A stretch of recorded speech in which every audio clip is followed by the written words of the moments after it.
Selamat siang semuanya. Pada kesempatan kali ini saya akan melanjutkan eh, materi yang sudah disampaikan pada minggu yang lalu. Ya, sedikit review secara singkat apa yang sudah disampaikan minggu yang lalu. Bahwa minggu yang lalu saya sudah membahas mengenai eh, metodologi. Ya. Salah satunya saya sudah membahas tentang pentingnya metodologi di dalam merancang suatu sistem informasi yang memiliki manfaat atau memiliki nilai untuk organisasi. Jadi, secara umum saya sudah menjelaskan minggu lalu bahwa metodologi adalah sekumpulan prosedur, teknik, tools, dan dokumentasi yang digunakan untuk membantu pengembang sistem agar dapat mengimplementasikan sistem informasi yang baru yang lebih baik.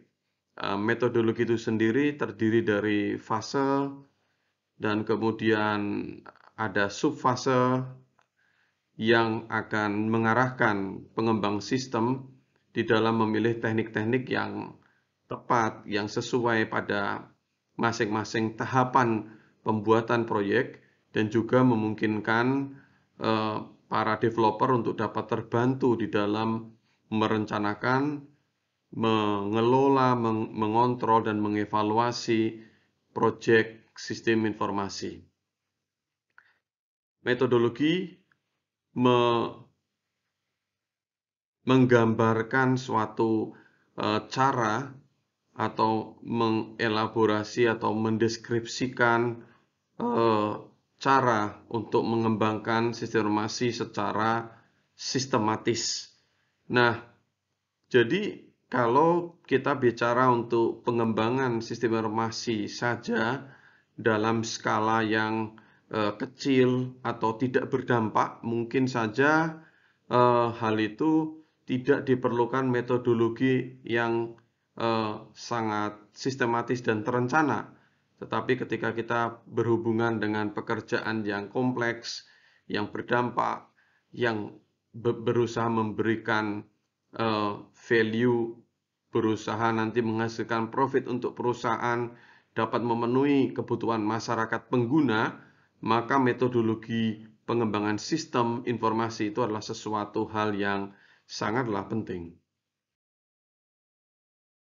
Pembahasan mengenai metodologi pengembangan informasi yang sudah dibahas ini akan lebih banyak diuraikan pada pertemuan kali ini, karena pertemuan kali ini banyak membahas mengenai jenis-jenis metodologi pengembangan sistem informasi. Nah, jenis-jenis atau apapun jenis metodologi pengembangan sistem informasi itu, pada prinsipnya terkait dengan yang namanya System Development Life Cycle. Jadi, metodologi pengembangan sistem informasi itu bisa ada berbagai jenis.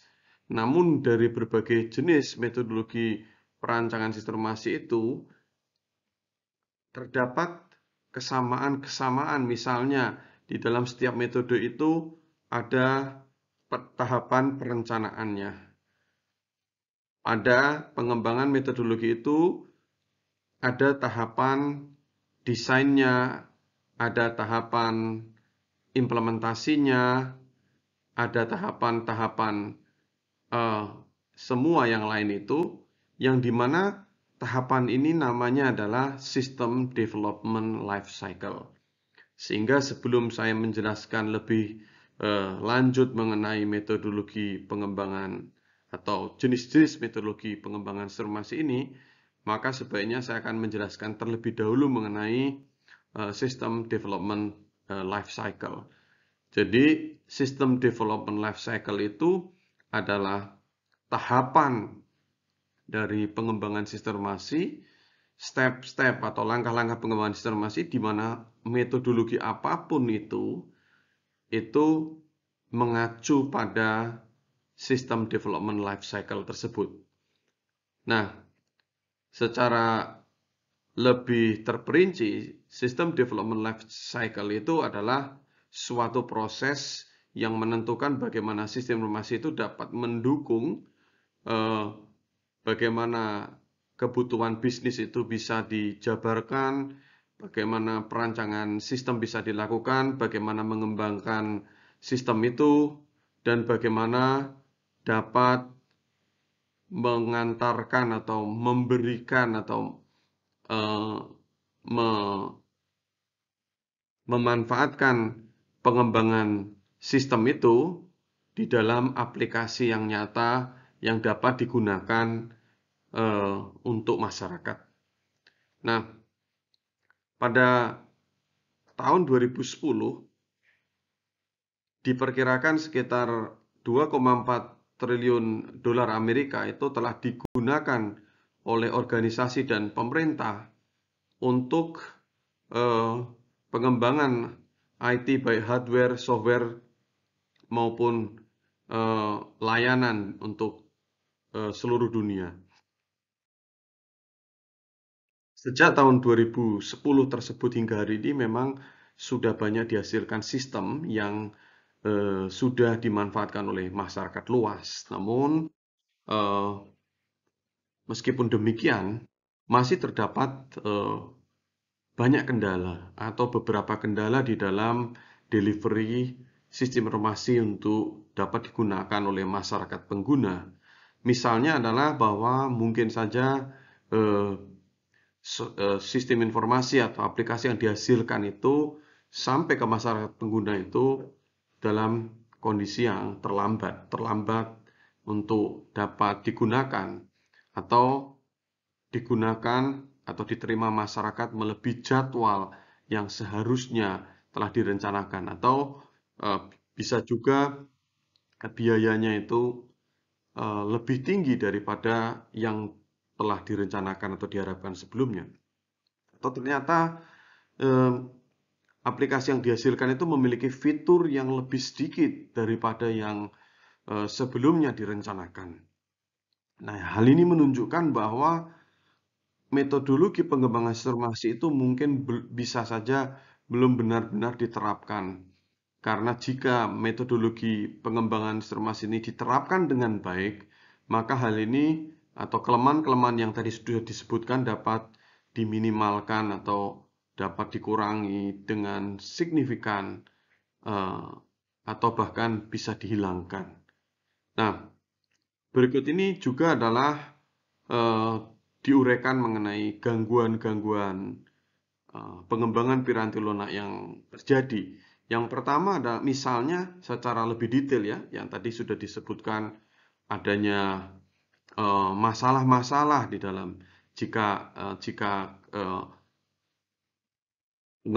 pengembangan uh, sistem informasi tidak menggunakan metodologi yang ada, itu uh, secara lebih detail dapat diuraikan sebagai berikut. Misalnya terjadi software error yang dihasilkan pada uh, Toys R Us ya. Ada suatu perusahaan itu di mana terjadi double billing. Jadi double billing pada beberapa proses jual beli yang terjadi pada Black Friday. Jadi berarti ada pembeli yang dikenakan diminta membayar itu ada eh, 2 kali pembayaran. Nah, ini tentu akan menghasilkan atau akan memberikan suatu kerugian yang tidak nyaman bagi masyarakat ya. Nah, karena terjadinya software error ini yang menyebabkan tagihan ganda, ini menunjukkan bahwa metode pengembangan sistem ini belum dapat memenuhi harapan dari masyarakat pengguna.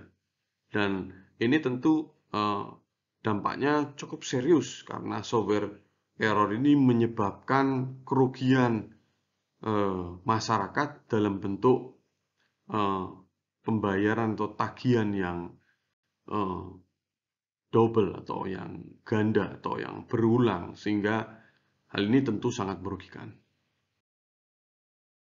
Permasalahan lain adalah misalnya perusahaan namanya Verizon Wireless itu harus mengembalikan 50 juta dolar kepada customer, ya, karena eh, terjadi billing system error. Jadi sampai harus refund uang karena misalnya setelah dihitung-hitung ternyata ada kekeliruan di dalam billing system. Kemudian berikutnya juga McAfee antivirus software itu juga meluncurkan merilis suatu produk yang dimana hal ini menyebabkan pengguna itu terkunci. Nah, jadi melalui kasus-kasus yang terjadi ini menyebabkan kita harus lebih berhati-hati, kita harus lebih banyak belajar tentang konsep-konsep dasar dan teknik-teknik praktikal tentang bagaimana kita dapat menggunakan metodologi sermasi yang tepat sehingga dapat meningkatkan kemungkinan kesuksesan pengembangan sistem informasi. Orang yang berperan penting di dalam System Development Life Cycle atau SDLC itu adalah sistem analis, di mana sistem analis ini akan bertugas untuk menganalisis situasi bisnis, mengidentifikasi kesempatan untuk perbaikan-perbaikan sistem, dan merancang sistemasi untuk dapat diimplementasikan. Nah, salah satu tujuan utama dari sistem analis itu bukanlah untuk membuat sistem yang wonderful, tetapi membuat sistem yang memberikan nilai bagi perusahaan, di mana untuk sebagian besar perusahaan itu artinya adalah dapat meningkatkan keuntungan. Nah, tentu untuk dapat memberikan keuntungan yang maksimal itu harus dihasilkan suatu sistem informasi atau suatu aplikasi yang handal, yang bebas error, yang mudah digunakan, dan memiliki keunggulan-keunggulan lain, misalnya yang memiliki keamanan yang tinggi, dan sehingga nyaman untuk digunakan. Oleh karena itulah peranan dari sistem analis ini sangatlah penting, ya, karena persoalan rancangan sistem informasi itu tidak terletak hanya untuk atau tidak terletak hanya pada bagaimana melakukan pemrograman saja, bagaimana menganalisis codingnya saja, tetapi ada rangkaian langkah-langkah yang harus diikuti.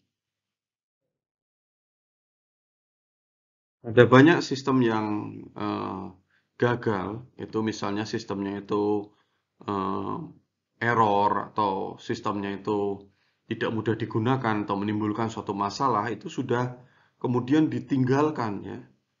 Karena hal ini terjadi karena sistem analis itu mencoba untuk membuat sistem yang bagus, tetapi sistem analis ini tidak memiliki pemahaman yang cukup mengenai bagaimana sistem itu seharusnya memenuhi tujuan dari organisasi.